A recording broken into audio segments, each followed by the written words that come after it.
I was the black sheep because my sister framed me. She accidentally sent me evidence, so I made her world crumble.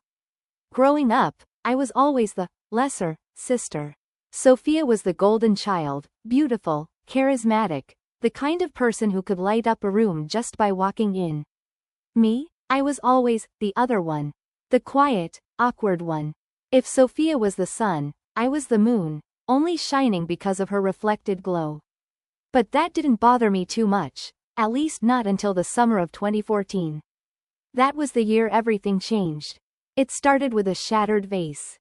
"Claire!" Mom screamed, her voice cutting through the house like a whip. I ran into the living room to find her standing over shards of blue porcelain. The vase, the expensive one Dad had bought for their anniversary. "Did you do this?" "What? No," I stammered, staring at the mess. I hadn't even been in the room. "It wasn't me," Sophia chimed in, her voice trembling with faux innocence.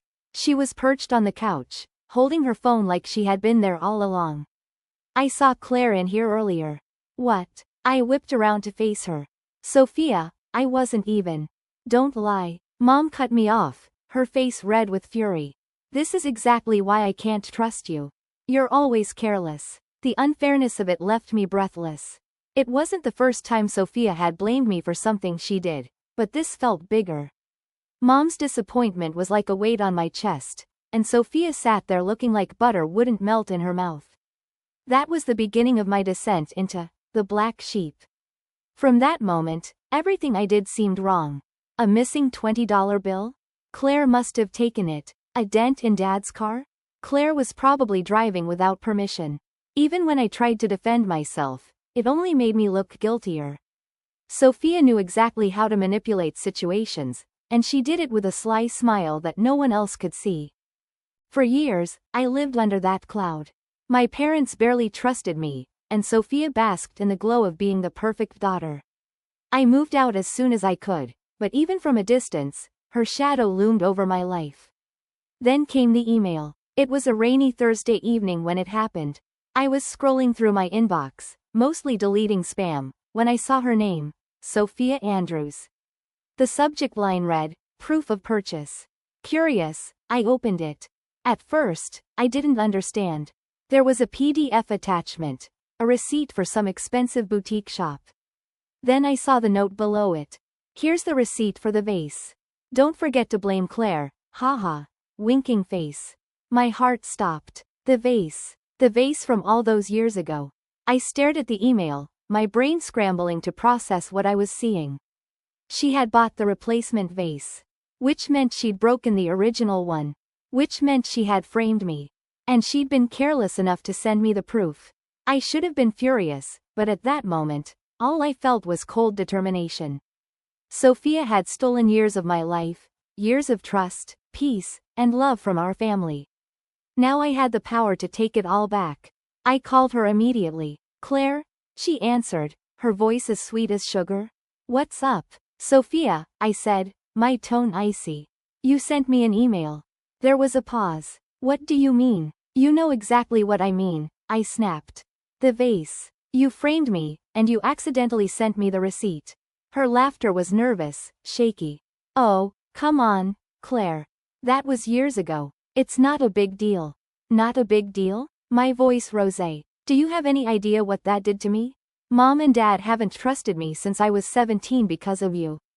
"Claire, calm down. You're overreacting. I'm done letting you manipulate me." I cut her off. "You're going to come clean."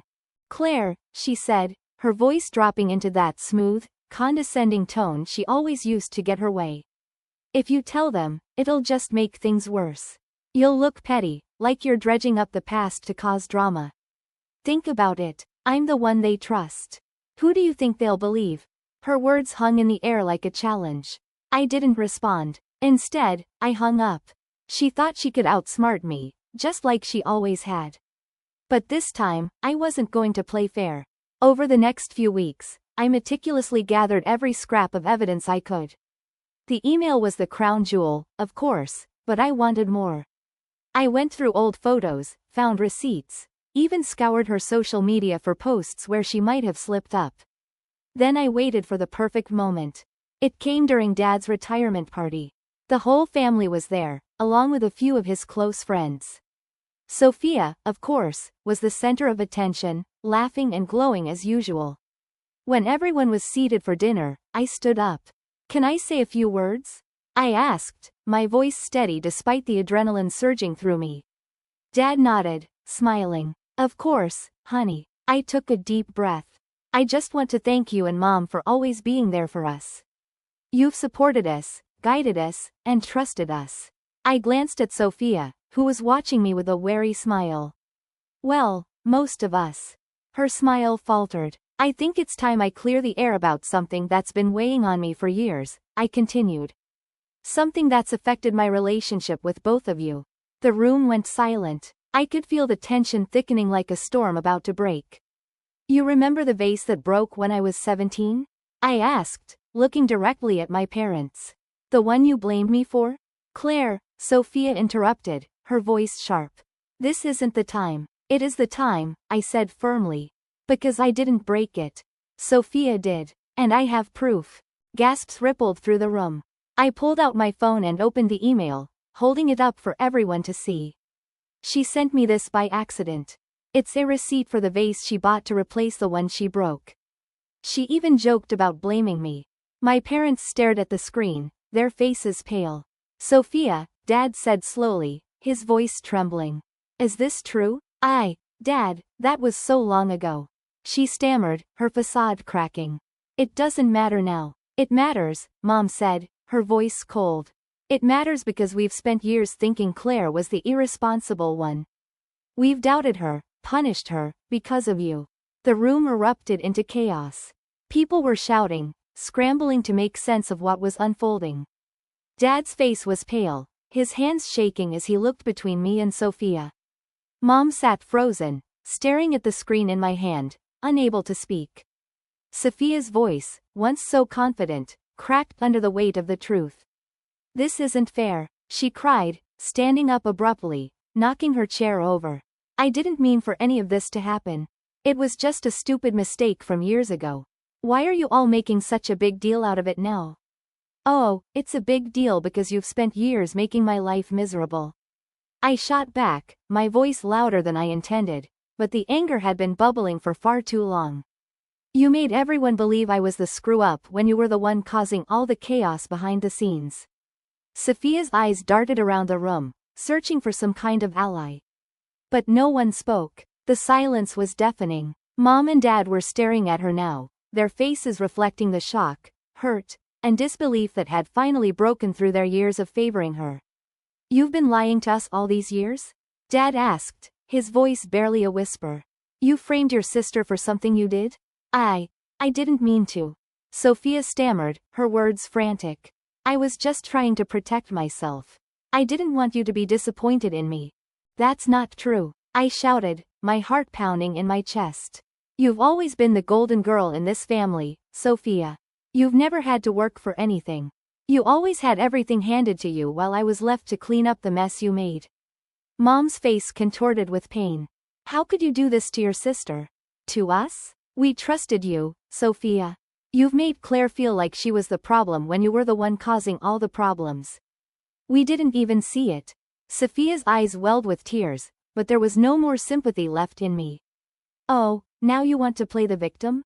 I spat. "You should have thought of that before you tore our family apart. Before you made me the villain, made me feel like I was never enough." I took a deep breath, steadying myself, trying not to let my emotions completely overtake me. "Do you even realize how much damage you've caused?" I continued, my voice shaking with barely contained rage. "You destroyed my relationships with everyone because of your lies. You poisoned the way they saw me, and I've been fighting to regain their trust ever since. You didn't just break that vase, you broke me." Sophia's face turned bright red. "This is ridiculous. I don't owe you anything, Claire," she shouted, her voice growing more desperate. "It's your fault for always making everything so hard. I'm the one who's always been perfect, and you were always so difficult." "Perfect?" I scoffed. "You've never been perfect, Sophia. You've just been the one everyone believed was perfect. But your so-called perfection is built on lies. I don't know how you live with yourself." She threw her hands up in frustration. I can't believe you're doing this to me. You've always been jealous of me, haven't you? You've always wanted to be the one everyone admired, but you never could measure up, could you? I shook my head, my anger boiling over. No, Sophia, I've never wanted to be you. I just wanted to be seen, to be trusted. But you wouldn't let that happen. You made sure of that every single time. Mom finally spoke, her voice trembling but firm. Sophia, enough. We need to talk. Now. Sophia froze, her face paling as she looked at Mom. The confidence she had displayed only moments ago had evaporated, replaced with something resembling fear. For the first time, I saw my sister for what she truly was. Someone who used others to keep her own life intact, regardless of who got hurt in the process. Dad, too, was finally speaking, his voice heavy with disappointment. You have some explaining to do, Sophia. And we won't be sweeping this under the rug. You owe Claire an apology. A real one. She opened her mouth to argue, but no words came out. Instead, she just stared at the floor, her fists clenched at her sides. I felt a strange sense of power, but it wasn't the kind of power I had imagined. There was no satisfaction in seeing her crumble in front of me. I didn't want to destroy her life. I wanted to fix mine. I wanted to rebuild what she had shattered. You've taken everything from me, I said quietly, my voice barely above a whisper. And now I'm taking it back. I'm done being your scapegoat. Done being your punching bag. I'm not the villain here, Sophia. You are. There was a long, suffocating silence in the room. Mom and Dad exchanged looks, their eyes still wide with disbelief. Sophia's chest heaved as she fought to keep her composure, but the tears started to fall anyway, slow and hot. I'm sorry, she said finally, the words almost choking her. I was wrong. I'm sorry for everything. But it was too late. The damage had been done, and nothing she could say now could undo the years of manipulation and deceit. Mom and Dad, still processing everything, turned to face me. Claire, Dad said softly, his voice filled with regret. We didn't see it. We failed you. We should have believed you, and we didn't. I'm sorry, sweetheart. I looked at them, feeling an overwhelming sense of exhaustion. I don't need your apologies. I needed your trust. I needed you to believe me when I said I didn't break that vase. But I'll take your apology, anyway. It's a start. Do you think you can ever forgive me? Sophia whispered, her voice small now. I was just so scared of losing you, of losing everything I had. I looked at her, really looked at her, and for the first time in years, I saw her as the person she truly was, flawed, scared, and broken in her own way. She wasn't the perfect sister I had once idolized.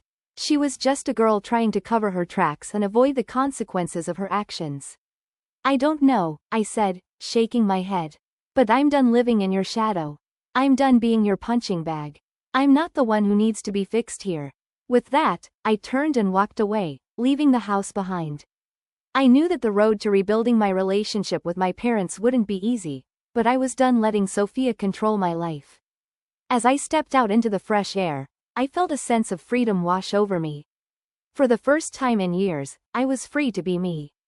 No more lies, no more guilt, and no more black sheep. It was finally my turn to have my life back.